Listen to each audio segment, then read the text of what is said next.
Ayun. Tulad lang nilalagay.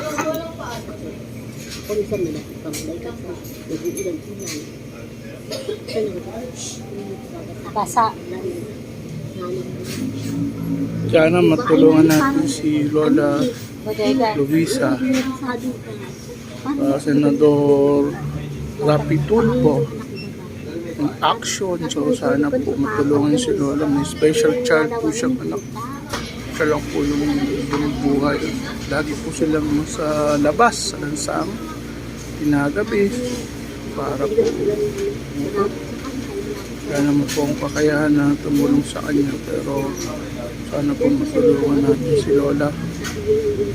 Ayan, Senador Rapi. Ayan, sana po matulungan niyo si Lola. Okay.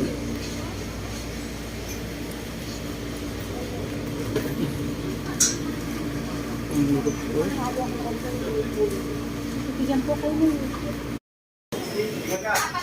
Ayun si Lola. Lola Luisa, 77 years old. Ayun, sana po matulungan nyo. Ayun. Ayun. Baka gusto nyong manawagan. Yeah. Ayun. Ayo, binigyan po kayo unay. Ayun. Oh, ang bait niyo ate. Oh, ayun Thank you, oh. ate. Ayun oh. Ayan, purihin ng Panginoon sa buhay niyo. Nanay, lagay niyo sa God bless. lagyan Ayan. po. Ayun. Ayun, Ayun na yun. Oh. Tingnan nyo yung blessing, nanay na. Ayun. Oh. Sige po. Ayan.